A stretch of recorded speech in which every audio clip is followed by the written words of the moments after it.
Welcome to Musical Time Machines, a podcast exploring the transformative and transcendental properties of the various musical genres, artists, and performances that we have seen and heard in our lives. Hello, I'm Mrs. Walker, and welcome to part 2 of Mr. Gale's interview. If you're new to our podcast, make sure you listen to part 1, where we talk about music that has influenced Mr. Gale throughout his life. Today, we're going to talk about concerts from the past and different instruments Mr. Gale has learned to play over the years. What I love, Mr. Gale, is your range of Broadway musicals to the Grateful Dead. I think that is fantastic. I love it. So I know you have been to a concert or two. What are some of your favorite concerts that you've attended, or maybe even just streamed, like him? Yeah. And that's the great thing about music today that you bring that up. I'm going to go on a tangent, a side note, but the availability of music today is phenomenal. And I know you get this just from the internet and being able to find music to lyrics. And I remember in 6th grade, I kept a notebook and I would write down all the lyrics to all my favorite songs, word for word. And I'd start the song and I'd stop the song. And I'd start the song and I'd stop the song. And I would write down all the lyrics. And there were some lyrics I'd say, is that word? Is it that word? And I'd write down, of course, it was wrong. But, and you had to go to a music store to find music. And you never knew what you were going to get. And now with YouTube and iTunes and Spotify, I mean, there's music that kids today have accessibility to so much great music. There's not enough time in our lifetime to listen to all the great music out there. But I think that accessibility piece that you just touched on has changed it. It changed the whole game. And there are pros and cons to that. But going back to live music, I love the streams. I watch a lot of streams right now with concerts. I'll come back to that. But I think my first concert, I was 12 years old. My first big concert was REM. Nice. At the Atlanta Omni, and Luscious Jackson opened up, which was I am jealous. which was an all-girl kind of rock and roll / I'd say kind of punkish band, and they were great. They were a great opener. But REM was just phenomenal. Mm-hmm. It was the only time I saw them, and it was 1995, and it was their Monster tour. So that was really cool. My sister took me to that concert, and I'll never forget it. I remember sitting by myself and just watching everything go by, and the power of the crowd and the movements. What I loved was watching the movements, and I still love this today. I love to be as close to the stage as possible, but I love taking in the sound, but watching how it's created. It's like watching an artist choose which colors he will blend together in order to create the perfect color, to create the perfect image, the image they're trying to create on the canvas. And I love watching the motions. The guitarist Pete Buck, who is a phenomenal guitarist, I love watching him move back and forth, and Michael Stipe and how he would sing, and it was I'm speechless. I mean, to describe it it's hard to put into words the feeling that music can give you, especially those first experiences. But that was a great first show, and everybody, you either have a great first show or really just embarrassing first show. That's true. And what was your first concert, Ms. Walker? My first concert, well, it depends on what kind of concert you're talking about. I was performing before I was watching concerts, but my first rock concert was actually LeAnn Rimes, which is kind of funny. Back when she was 13 and yodeling, was with my parents, which is it was good. It was good. I saw Hanson in concert and actually hurt me jumping up and down on a chair, and that's a funny story. Hanson was I had knee issues that day. Yep. And I saw one of my favorite concerts that I had to leave early from because there was a mob. There was a fight in the mob. Was Sugar Ray. I had a huge crush on Mark McGrath. I thought he was so cute, and I loved his music, and I was so close to him that his sweat actually touched me.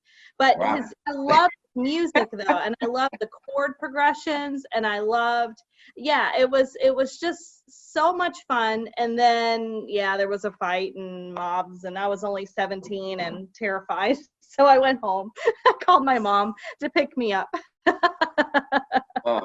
Yeah, and that's the thing. I mean, it's the tapestry of stories that are put together from those experiences, especially at a young age. I remember getting accidentally stuck in a mosh pit at a heavy metal concert that I attended, and I was quite young. There was no reason why I should have been there, and my uncle allowed me to go. My parents had no idea, but but it was an experience. Another experience was one of my first Widespread Panic concerts, which is kind of a hippie type jam experimental band with music. They had a free concert in the streets of Athens, and over 100,000 people showed up. And it was one of my first concerts. I think I was 15 years old. We were right in front of the stage, and it was supposed to rain all day, and it cleared out. And so during their last songs around midnight, they played a song called Ain't Life Grand, which is pretty much about the title, how wonderful life is. And as soon as it hit the chorus and they started singing Ain't Life Grand, it started raining and everybody started screaming. And their guitarist, who died from pancreatic cancer, sadly, it's the shows that you get to see with the people who aren't with us anymore that really are meaningful for you. Yeah. So that was another show story that I treasure and look back to a lot. Oh, that is so exciting. I want to go to a concert now. I can't wait till we go to concerts again. Well, one day. And it's really cool, COVID-19, there's been so much sadness, so much trauma from this horrible pandemic. But at the same time, you look at, once there's a fire, the flowers that grow up from that. And, I don't know if you've heard the Social Distance Festival on Facebook. Oh, no, I haven't. It's called the Social Distance Fest. And what it is, it's a platform for all performers to stream their music. And it's like a virtual stage that goes on 24 hours a day. And I've loved it. There have been these incredible musicians that I would have never had access to, nor would I have ever heard. And, people DJ, people rap, people play instruments, people dance, and all over the world this happens. I saw an African dance troupe the other night that were performing from Africa live, and you can interact with them. And there's a female guitarist that has just been incredible that I tune into a lot. Her name is Savannah Woods, and just the fact that you don't, in order to share your music, again, these days, which I think is wonderful, you don't have to sign, back in the day, it was like you had to sign a contract with a major label and a major corporation. And these days, you can share your music and get it across to whomever you want, whenever you want. And that's a beautiful thing, amazing. It is. It is a beautiful thing, and we get to we all benefit from it. So, Mr. Gale, we know that you used to perform because you always tell us around the middle school musical, about your stage debuts of different characters. So, are there any musical instruments that you have learned how to play, whether it's by ear or lessons? We do know that you do sing as well. Tell us a little bit about it. I try to sing. And I've never been a singer, but and that's the thing that you always think, well, I try and sing, and you just sing. You just dance. You just do it. And your unique voice is what it is. And trying to constantly say, well, I wish I was better at this.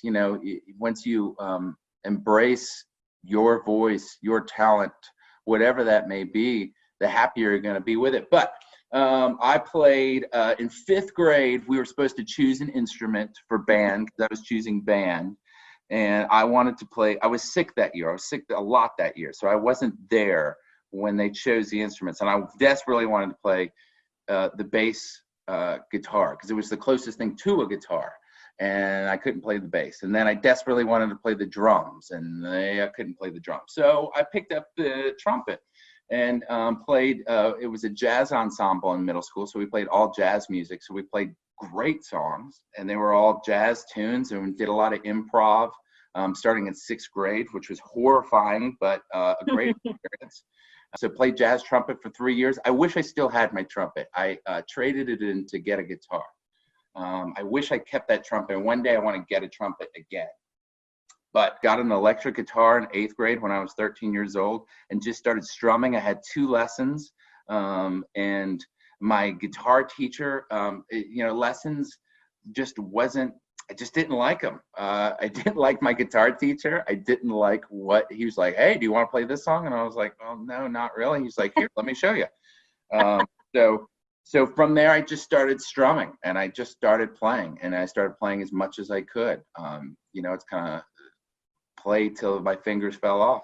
And so I always had a good ear, just learned guitar. I still don't know most chords. I know how to play them. I don't know what they're called. I don't know progressions.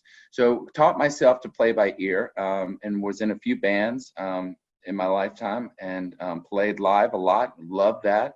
Love playing with other people in bands. Picked up the bass. I don't necessarily know how to play it, but I will play it. Got behind the drums quite a bit. Don't know how to play, but I'll play them. We have a didgeridoo in the house. It is a Australian Aborigine instrument, which my son loves to play. He did a rendition of Somewhere Over the Rainbow on the didgeridoo, which was really cool. We have a stand-up piano, which we play a lot in the house. We have 3 guitars in the house. I'd love to learn how to play mandolin. That's kind of my next instrument. I still love playing percussion. I played percussion in a band in high school for a little bit. I would, as much time as we have, just continue to play. I don't have as much time to play these days, and that's sad. You need to make time for your passions in life, but I still play quite a bit. Speaking of mandolin, do you know Chris Tilley? Have you ever heard of that? Okay, I love him. He's phenomenal. Chris Tilley, so it's spelled Thile. Chris, check him out. Incredible mandolin player. Is that the guy from Nickel Creek? That's right, from Nickel Creek. Yes. And I saw them in concert. They were phenomenal. And he does Prairie Home Companion now. Oh yes, and he's in Punch Brothers. Yeah, I love Punch Brothers, right? That's right, Punch Brothers. Yeah. And for those of you listening, you're like, who is this? If you love country bluegrass, but you also love kind of indie or just pop, it's kind of a mixture of all of it. It's really interesting to listen to. So I really recommend it. Thank you for listening. Join us next week for part 3 of Mr. Gale's interview, where we talk about music that influences Mr. Gale today and different platforms and devices he has used over the years to listen to music. All the music you hear today is composed by my husband, James Walker. You can find more of his music on SoundCloud through his username, Score Runner Productions. Have a wonderful week. See you next time.